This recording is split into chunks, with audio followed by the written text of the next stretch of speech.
Happy Thanksgiving. This is the best of everything presented by Charlie Hustle. I have everything you need to know for Bulls, Chiefs, and soccer. That's right. We now have soccer at Kansas City Sports Network. I have everything you need to know right here on the best of everything.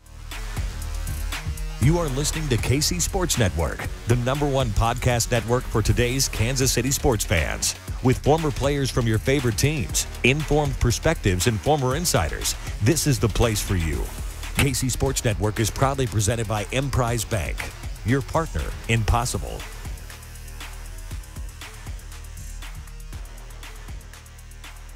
This is the best of everything presented by Charlie Hustle. I hope everyone had a great Thanksgiving with their family or whoever you spent it with. And it was surrounded by football. There's a lot of football this week. Thursday, Friday, Saturday, Sunday. Amazing. But we have a lot of football to talk about as well. And we're going to rewind a little bit to talk about the Kansas City Chiefs win over the Los Angeles Chargers last Sunday night. It was an offensive explosion by Travis Kelce. It was superb. But on the breakdown this week, they talked about just that and how Travis Kelce just ran that same play that he did to defeat the Chargers again. But the explosive tight end just had a monstrous game. And they break down what worked well against the defense and what Travis Kelce did really well to get those touchdowns. It's the shallow crossers, and those shallow crosses are meant to beat man coverage because you get a natural rub. And this is also one of these plays that we looked at last week where Patrick Mahomes hit the wheel route, if you recall. So you've got the post on the outside, you got the wheel coming in behind it, and then you've got the rub route with Travis coming underneath Noah Gray here to create the separation. And it's executed beautifully. It's a pure progression read, left to right. And as you see it, it's man coverage once again with a robber in the middle of the field. It's post safety man with a robber, but that robber gets lost in the shuffle. He's supposed to look for work. He doesn't overcommit. He's just kind of standing there stale. The rub route comes across. Kelce beats his guy coming right out underneath Noah Gray's wake. He's able to create separation, get open. Patrick recognizes it, gives him a good ball that he's able to maintain his speed and keep running. Yeah, I believe it's Watson there on the other cross. I want to make sure he gets his credit because he does a great job too. He doesn't even, a lot of times you see that's where those offensive pass interferences can come into play, those pick plays. He does a great job creating traffic. He makes Derwin have to slow himself down, but doesn't make contact and doesn't even give the refs a chance to make that type of a call in that situation. So he just executes that perfectly. And then once Kelce's able to get that leverage on Derwin, it's over. Well, a little bit of a different twist this week on Outside the Trenches this week. BJ Kissel sat down with former Chief Anthony Sherman to talk about football, but not how we think of it in Kansas City Chiefs terms. So Anthony Sherman has coached BJ Kissel's son, and they talk about growing the sport of football and what it means to have these next generation of players come up and play the football and fall in love with the game and the sport as a whole. All right, let's welcome on former Chiefs fullback, 10-year NFL veteran, 8 of those years with the Kansas City Chiefs, Super Bowl champion, All-Pro, Pro Bowl fullback, Anthony Sherman. Sherm, what's going on, man? What's going on, BJ? How I'm you doing well. It's been a couple of months, maybe a month since the flag football season ended. Didn't talk about it a ton on the network here, but you were my son's flag football coach for his first ever season playing football, and man, whether it was the combination of just the team and how good they are, we'll get into all that. But whatever you guys did out there, he is absolutely obsessed with football now. All he wants to do is play catch. All he wants to do is play Madden. He wants to go out and kick now. Punting is his new favorite thing. You guys have absolutely got him to fall in love with football. No, I mean, that's what you want to do as a coach. You want to have these kids that first year fall in love with something, especially like I did when I started playing, is just fall in love with football. And when you coach Carter, it's special because he's such a intent listener that you could tell him very, very small things that most kids don't pay attention to. And I know, we talked about it before or after the first practice. He went home and made you go to the store and buy all that stuff because Dad, I need to get better. And that's the type of kids that we want. I want to coach is the kids that want to get better, that, take the time to listen, watch the game, whatever it is, try to be their best out there. Yeah. After that first practice, it was definitely, these kids have played together for a long time. It's going to take a little bit. And it was the first time, and you and I talked about this, it was the first time that Carter had been around kids that were so much better and so much further along in a sport. I mean, he's only 7 years old. I mean, for people listening, he's 7 years old. So they're very early, very just getting into sports. If you saw a picture of him, you wouldn't know he was 7. He's a big boy. He is put together. He's been the biggest kid. He's going to be your all-pro offense or defensive lineman at some point in his career.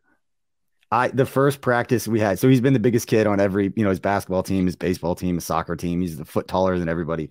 But the first practice that we went out to with your guys, I looked at Kyle's dad and I was like, is this a team full of 9-year-olds or is this a team full of monsters? Because Carter's normally the biggest kid, and like Cash, Jordan's kid was out there, and I'm like, these kids are huge.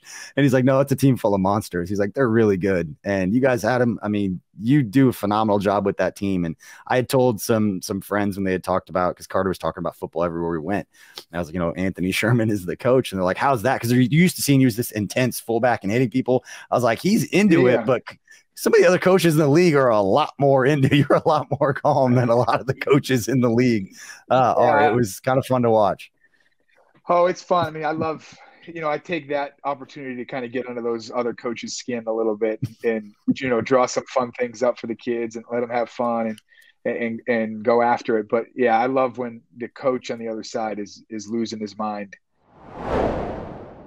Well, we have a lot to talk about with football, but we have a lot to talk about with soccer as well. And now that we have added 3 new shows to Kansas City Sports Network, Allie Trost-Martin sat down with Al Trost this week to talk about the World Cup, how Americans can really unite around this in supporting the American team, and how this can be a really good opportunity for soccer to kind of take a few steps forward in American sports. So they talk about it on Soccer Talks this week and how it's such a big sport that's rising in America.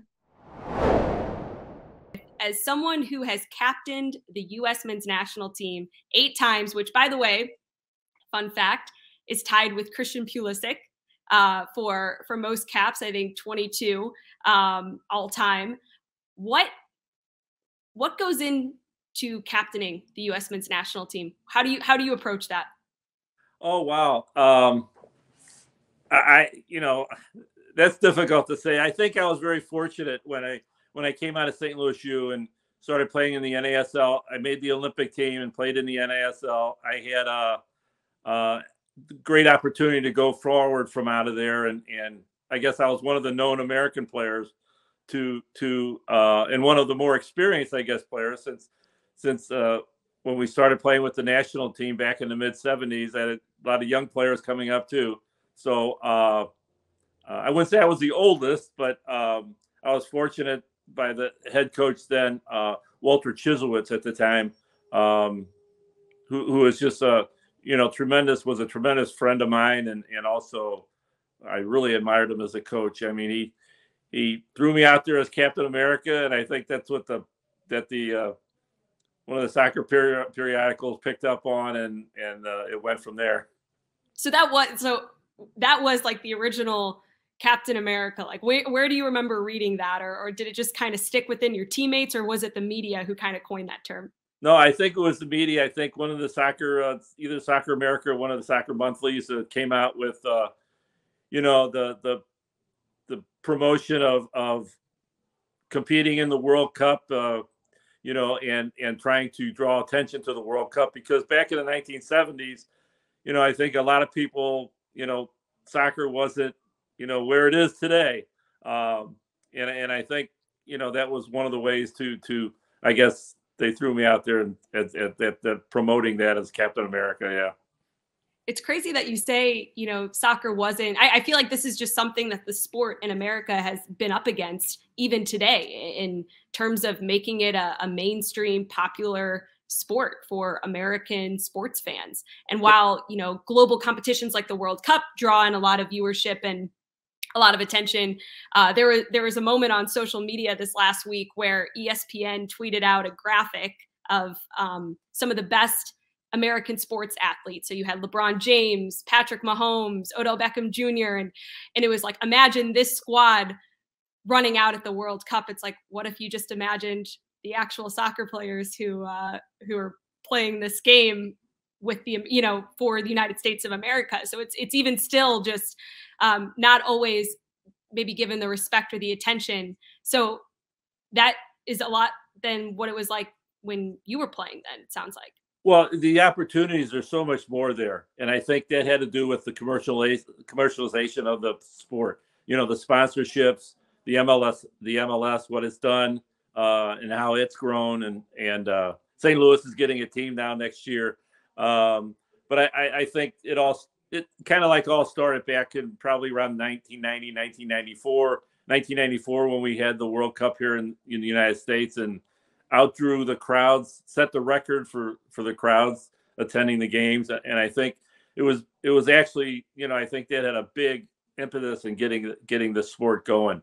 But, like I said, back in the 1970s, I can still remember, when I wanted to play in grade school and stuff, and people were making fun of us running around in shorts and, things. What are you doing in this crazy sport? But, I think there's room for another sport on the American, profile. And I think soccer is really there right now. Hey, sorry to interrupt, but I've got to tell you about our friends at Liquid Death. And by now, you know that those strange tall boys in that bottled water section, they're just not actually beer. It's mountain spring water from the Alps, and it's called Liquid Death. It's a crazy new water brand. Cans look wild. I've got one right here. I've already got the severed lime with me. One of my favorite flavors, my favorite flavor, actually, of the Liquid Death. It comes in several different flavors if you want the sparkling water, the still water. It's all great. But why is it called Liquid Death? Well, it'll brutally murder your thirst. That's why. And their infinitely recyclable tallboy cans are here to bring death to plastic pollution. I'd love to see that. They also donate 10% of the profits from every can sold to kill plastic pollution as well. Here's what you got to do. You got to go to liquiddeath.com/KCSN to use their store locator tool, or you can go find Liquid Death at your Target, Walmart, 7-Eleven, or again, go to liquiddeath.com/KCSN, find a store locator tool, use that, and that's liquiddeath.com/KCSN. Let's get back to the show. Well, we have a big matchup this week. Kansas and Kansas State take on each other Saturday night, and it is a big one for the Jayhawks and the Wildcats. There's a lot riding on this game for the Wildcats. They, Big 12 championship, Sugar Bowl, a lot of opportunities coming out of this game. And Kansas has had a very good season this year. But, the second half of the season hasn't been exactly the same for the Jayhawks. But this is a matchup that a lot of people are excited to see. On 3Mod this week, the guys talked about, can K-State pull this one out and get this win against the Jayhawks and really advance their postseason into what they hope it would be, Big 12 championship, bowl game, etc.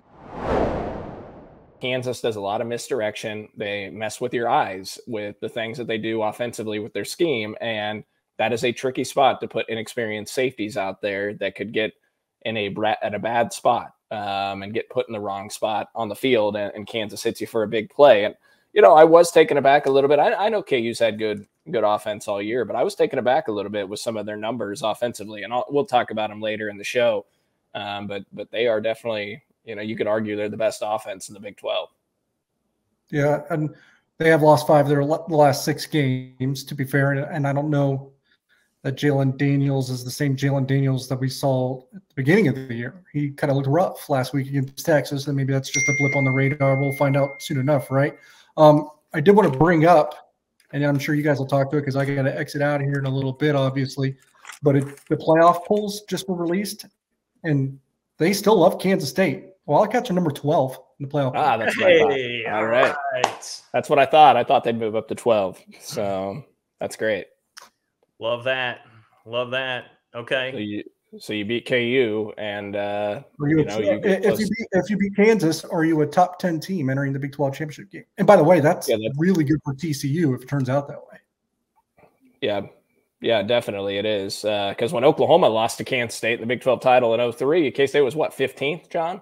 And OU still got in the national title. Teens. So, I feel like it was maybe even lower than that, maybe like lower teens. Yeah. Yeah, so that's great. And I'd have to look at the schedule to see who could lose in front of K-State this week. We know they're going to jump Michigan or Ohio State. One of them is going to lose, but maybe there's someone else that drops a game and they move up again another spot or two.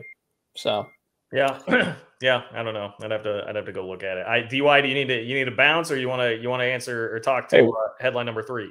Well, why doesn't he just give us his lock of the week and okay, all right, score predict? Let's get his prediction too. That's fair. I could do the third headline, and then we'll do lock of the week and prediction. I'll do the third one. Okay. All right.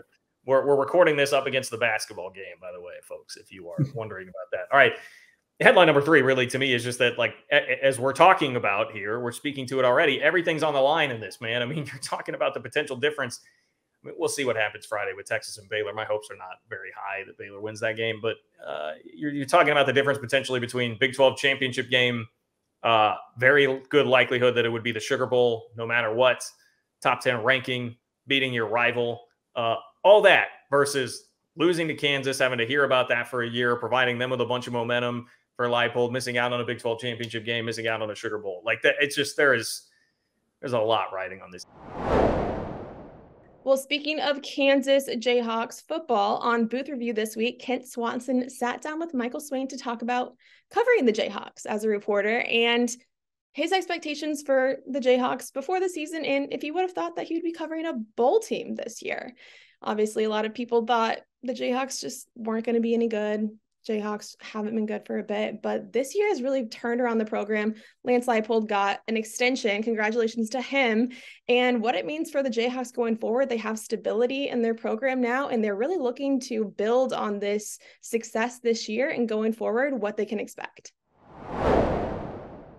How surprised are you? Because I mean, you're pretty close to the program. Like you're there. You're very active and aware and involved, covering that football team. How surprised are you that this team made it? Pretty surprised. I think people in the building are surprised. I don't think anyone expected it to go like this, because I think heading into the season, you looked at this roster and said, okay, they can compete in a lot of games and be around, but can they kind of make some of those winning plays and be able to overcome adversity for a program that really hasn't done that super well over the last 10 years.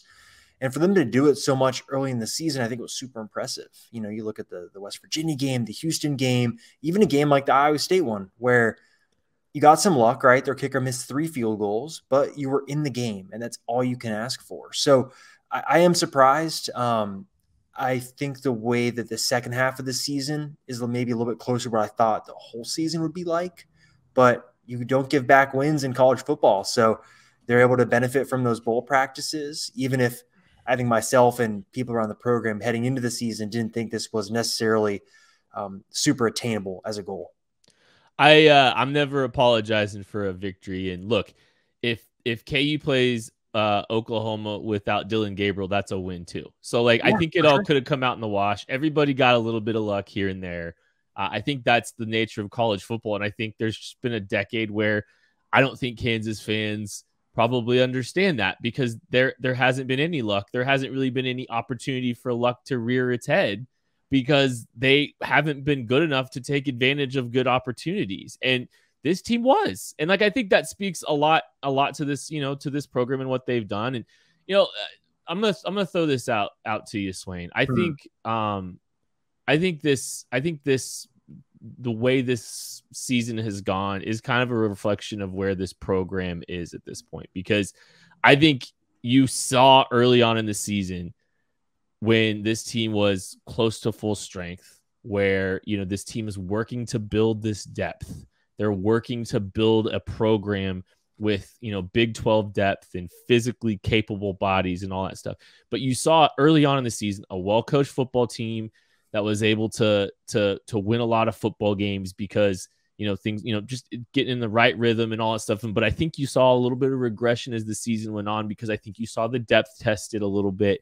You saw where maybe this team is still working to develop that program in the image of what Lance Leipold foresees as a sustainable model for his program, because you're not, the depth gets tested. And I think that's where you're seeing, hey, look, this team is on the upward trajectory. They got a lot of talent. They got a lot of good football players. They can develop as good as anybody in the country, and they're one of the best coached teams in the country. But at some point, things just kind of start to wane a little bit when things get tested. I think that's kind of what we saw in the second half of the season. Well, looking past this season for Kansas is always fun to see them rising, but we look forward to this Sunday afternoon when the Los Angeles Rams take on the Kansas City Chiefs at Arrowhead. Now, the Chiefs are a little bumped and bruised and injured, and it's not going to be the same team that we necessarily want to see. There's a few key players still out, but we saw last week how other guys can just step up and fill those roles. On KC Lab this week, they talked about what the game is going to look like. You know, it's the Rams. They haven't been that great this season, but are the Chiefs just going to roll right over them, or are they going to take this game very serious? What are they going to do going into this game? Is it a creative game? Is it let's try some new things out, or it's just let's play football and get it over with? May not see a ton of man coverage either. Especially, look, Juju Smith-Schuster back. That's all. That all helps. It's all helpful. I mean, the Chiefs are getting a little bit healthier. Probably not going to see Kadarius Toney, unfortunately. But oh well, we'll just have to get a little bit more Sky Moore involved this week as well. So anything else, anything big to cover about the Rams that we missed, or should we go to predictions? I think the two quick things. Joe Thuney, hopefully he plays, especially against Aaron Donald. That could be one thing that really does slow this down. Like if you want to give the Rams a chance to smell a little bit of blood, is have Joe Thuney be injured. He didn't practice on Wednesday. No idea if it's just a veteran rest kind of thing. Maybe he's a little beat up, but in no danger of missing time. I think we'll find out more by the time you're listening to this probably. And then the Chiefs have the Bengals coming up after this game, right? I wondered going into this game when you see it on the schedule, the Chiefs are really good for like these, kind of revenge games. The Buccaneers, teams that they feel like have slightly slighted them just based on the performance on the field. They seem to put their best foot forward. They really want to get them back. I was wondering, because the last time they played the Rams was that super high scoring game, if they would just want to prove like, haha, we're still the better offense. Check us out. But with the Bengals coming up next, you want to tell me there's a single game that the Chiefs care about this year more than any of the others? I can guarantee you it's that Bengals game. So I don't think you're going to see the Chiefs do a whole lot of creative stuff. I think they're going to try to skirt out this game with showing the least amount on film, winning this game as just easily as possible, as fast as possible. This might be their goal to have the shortest game of the year for them in this one, to be honest. Well, we will see what happens this Sunday afternoon at Arrowhead, and we will see what happens this Saturday as Kansas and Kansas State take on each other. Mizzou takes on Arkansas this weekend, but that is on Friday before this comes out. So I will have everything that you need to know right here next week again on the Best Everything presented by Charlie Hustle.